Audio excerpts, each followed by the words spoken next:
jauh hari itu, Ibu? Iya. Kasus positif corona di Indonesia mulai melonjak 1 pekan setelah Hari Raya Idul Fitri.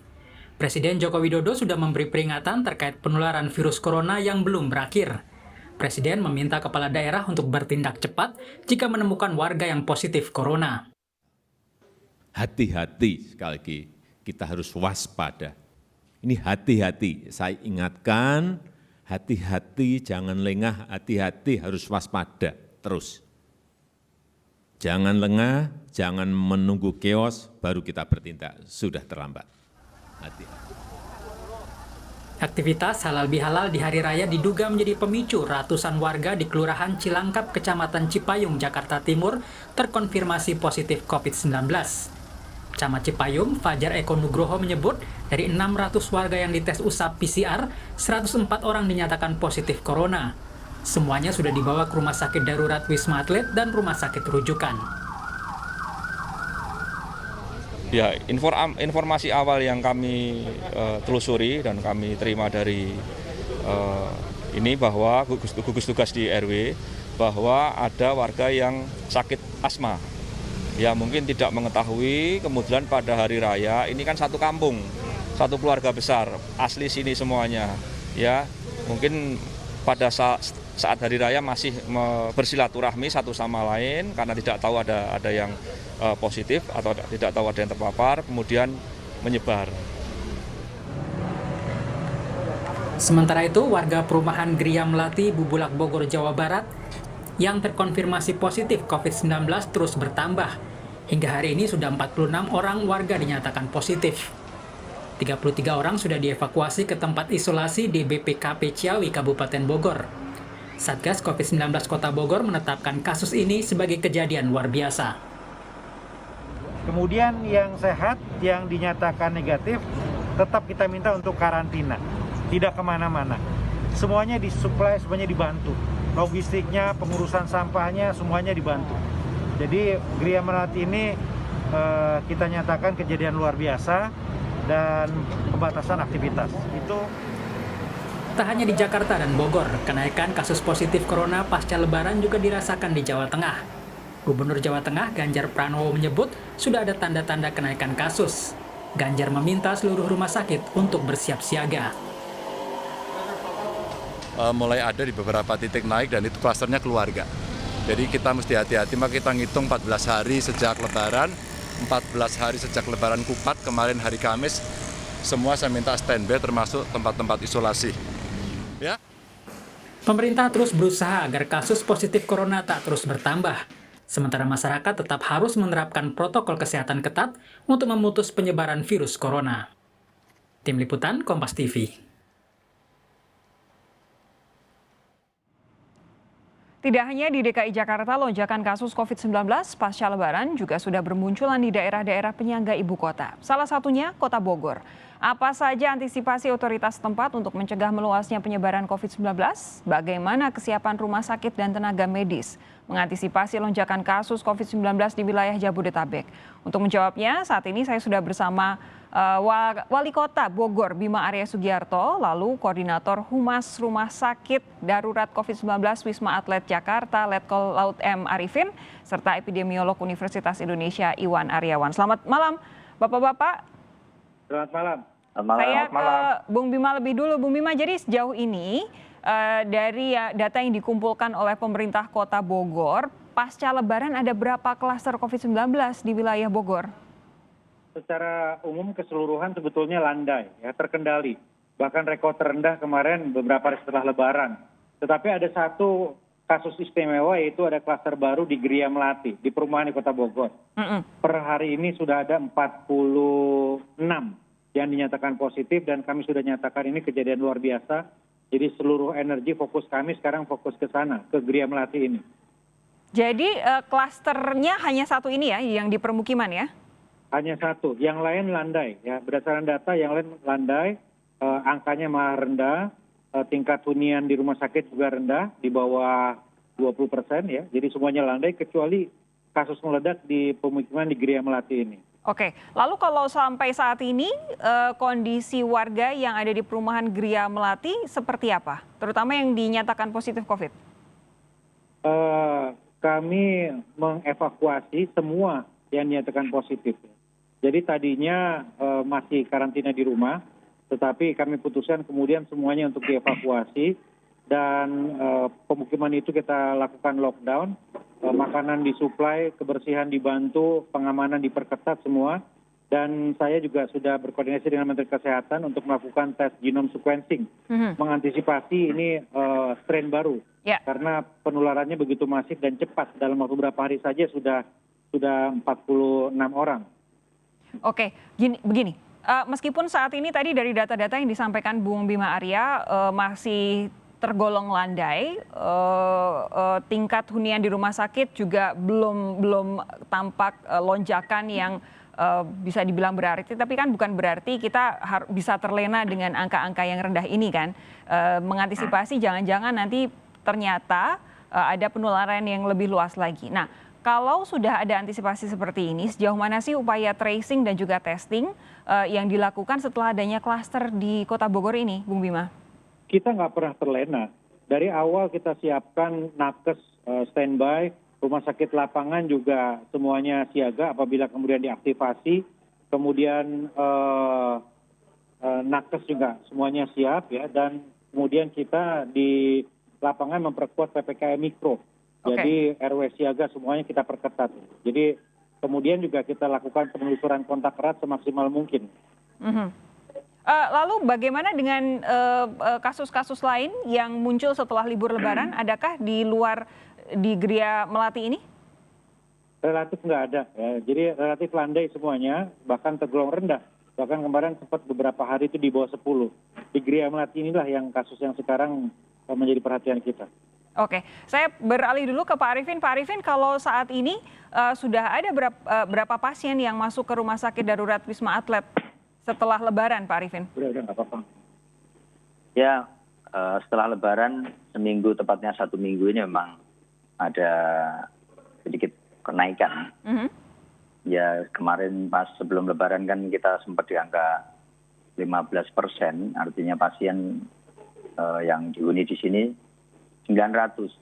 Nah, untuk sekarang, untuk saat ini update sore tadi terlaporkan dan tercatat jumlah pasien sudah 1.266.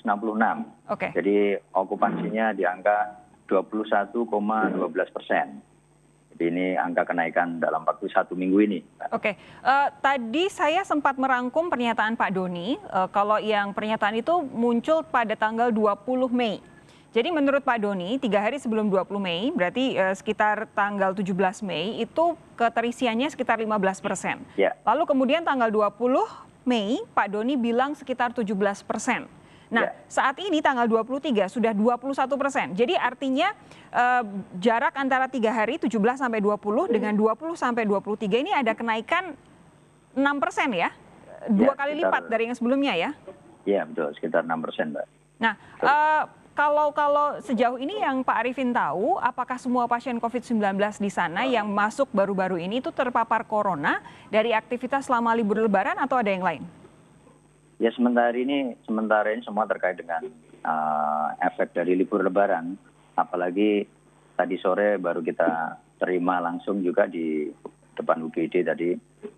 Kami terima dari klaster Cilangkap. Itu 45 orang dari menggunakan bis dan elf tadi kita terima. Jadi semua itu dari satu RT di Cilangkap. Jadi kami tadi sempat komunikasi dengan Pak RT-nya juga yang masuk ke sini dari hari kemarin 17, kemudian hari ini 45 yang sudah masuk ke rumah sakit darurat COVID-19 Wisma Atlet. Oke, Pak Arifin, tentu kita semua berharap bahwa lonjakan kasus itu tidak benar-benar terjadi secara eksponensial yang tinggi begitu. Tapi bagaimanapun kita kan harus bersiap ya, apapun yang terjadi kemungkinan terburuk. Nah, apa saja yang sudah dipersiapkan oleh teman-teman di Rumah Sakit Darurat Wisma Atlet untuk mengantisipasi kalau nanti misalkan betul ada lonjakan kasus positif COVID-19 14 hari setelah Lebaran? Ya. Tentunya di sini dari arahan pimpinan Koordinator Rumah Sakit Darurat COVID-19 Wisma Atlet Kemayoran, Mayor Jenderal TNI Dr. Tugas Ratmono, spesialis saraf sudah merapatkan ke kami dan memerintahkan untuk menyiapkan seperti kejadian yang libur Natal Tahun Baru. Ya. Jadi dua minggu setelah libur Natal Tahun Baru bahkan kita hampir 90% dan kita hampir penuh dan sampai tower 8 dan 9 yang ada di Wisma Atlet Pademangan juga difungsikan waktu itu. Tentunya kita sudah siapkan dari SDM juga tidak dikurangi, dari nakes juga tidak dikurangi, kemudian dari relawan-relawan yang lain non-nakes juga tidak dikurangi karena memang standby untuk antisipasi 2 minggu ke depan. Jadi mudah-mudahan tidak terjadi pelonjakan yang tidak kita harapkan seperti libur Natal dan Tahun Baru. Namun demikian tower sudah disiapkan semua, termasuk obat-obatan juga sudah dicek semua siap. Jadi sudah dimulai start engine, ya ini sudah 21,12%, artinya memang sudah mengalami peningkatan dan aktivitas terlihat mulai kredit juga di UGD terpantau dari sore tadi. Ya, ini semua sudah disiapkan dan di sini insya Allah ready, insya Allah siap untuk menghadapi lonjakan efek dari libur Lebaran kali ini. Tapi Pak Arifin, bagaimana dengan tes genome sequencing untuk memastikan apakah orang-orang yang baru saja masuk ke Wisma Atlet itu terpapar COVID-19 dari varian baru, terutama yang dari India, B16172? Ya, nanti akan ditelusuri oleh tim surveillance yang ada di sini. Jadi kita sudah tempatkan di lantai khusus untuk klaster dari Kelurahan Cipayung ya, yang Cilangkap ini ya. Jadi nanti swab kan akan bisa juga nanti diteruskan ke lab Kesda, hasil dari swabnya untuk dicek genom tes nanti sesuai menunggu arahan dari pimpinan. Oke, tapi ada ya dari para pasien yang ada di Wisma Atlet itu untuk kemudian diambil sampel untuk di genome sequencing ya? Ya, sebagian yang kemarin karena kita di sini kan juga menerima yang dari WNA ya, luar negeri, non India tentunya yang indikasi juga dari indikasi kemungkinan perjalanan ada riwayat kontak. Jadi harus dilihat juga kalau selama komunitasnya mungkin hanya di satu daerah dan tidak ada orang asing yang masuk, terus kemudian ya nanti menunggu arahan dari pimpinan tentunya untuk perlu atau tidaknya dilakukan genom test. Ya. Gitu, Mas. Saya beralih ke Pak Iwan. Pak Iwan, kalau Anda melihat apa yang terjadi saat ini di Jakarta, ada beberapa wilayah yang ada klaster permukiman, di Garut ada, ini juga kita dengar di Bogor juga ada, tapi masih katanya dalam angka tidak terlalu lonjakannya tidak terlalu tinggi. Apakah menurut Anda kenaikan jumlah kasus ini masih kita bisa anggap masih dalam taraf wajar? Jadi gini, kalau kita belajar dari tahun lalu ya, selalu kalau ada libur panjang kemudian disertai dengan kerumunan dan pergerakan orang yang masif, itu akan terjadi lonjakan kasus. Dan lonjakan kasus itu biasanya mulai di 1 minggu, kemudian akan makin meningkat pada minggu kedua. Jadi sekarang kita sudah mulai lihat adanya lonjakan kasus kan. Kasus kita yang tadinya sudah turun, kemudian sudah mulai naik lagi. Kelihatannya baru sedikit, tapi kita mesti hati-hati nih. Karena kalau dari pengalaman tahun lalu, itu naiknya akan masif di 2 minggu. Jadi kita akan lihat di minggu ini gitu sampai akhir minggu. Ya, saya juga berharap tidak ada kenaikan yang tinggi ya.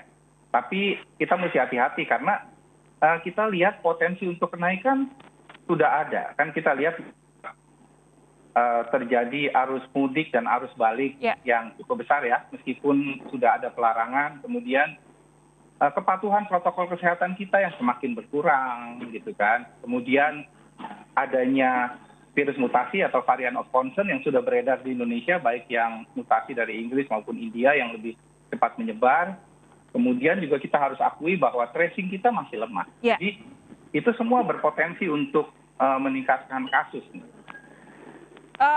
Ada sempat bilang mengenai tracing yang lemah, paling tidak untuk hari ini kita mengambil sampel tes COVID-19 itu terhadap 53.000 orang ya, antigennya 29.000 dengan positivity rate-nya secara umum 9,84%. Menurut, tapi ini angkanya memang masih naik turun. Hari ini 53, tapi kemarin sempat anjlok di angka sekitar 41 ribuan. Menurut Pak Iwan, apakah ini sudah memadai untuk kita bisa catch up dengan naiknya jumlah penularan COVID-19 dan potensi risikonya, mengingat kemarin sempat ada mobilitas warga yang luar biasa? Gini, jadi kalau kita lihat, kan ada dua hal. Yang pertama itu yang tadi dikatakan itu sebetulnya itu campur antara screening dan tracing ya. Ya, betul. Kalau screening kan dari orang yang mudik atau balik dari mudik, kita periksa. Pasti juga nggak bisa semua orang kan, pasti nggak mungkin lah semua orang. Ya sebisa mungkin itu diperiksa, di screening. Nah, kemudian yang saya maksud tracing adalah begini, kalau kita sudah ketemu satu orang dengan COVID-nya positif, itu kan seharusnya di tracing, dilacak. Dia itu kontak dengan siapa saja dalam 1 minggu terakhir. Kontak erat terutama ya. Nah kemudian yang kontak erat itu harus dikejar. Ya, dicoba dikejar melalui telepon atau melalui didatangi dan sebisa mungkin diperiksa. Kenapa? Karena kalau ada yang tertular, supaya kita langsung tahu dan bisa setelah dilakukan isolasi ataupun karantina ya, supaya nggak menularkan lagi. Nah, saat ini di Indonesia ini kemampuan pelacakan kita masih kurang. Ya, dari rata-rata dari laporan yang ada itu satu kasus COVID-19 itu yang dilacak kira-kira 5 kasus. Ya. Padahal targetnya Kemenkes itu 15 kasus, jadi masih jauh itu. Oke, nah bagaimana dengan testing dan tracing ini di daerah-daerah? Karena kita juga paham ada risiko lonjakan kasus sesaat lagi. Akan saya tanyakan kepada Bung Bima Arya dan akan dijawab selepas jeda. Saudara tetap bersama kami, Sapa Indonesia Malam akan segera kembali.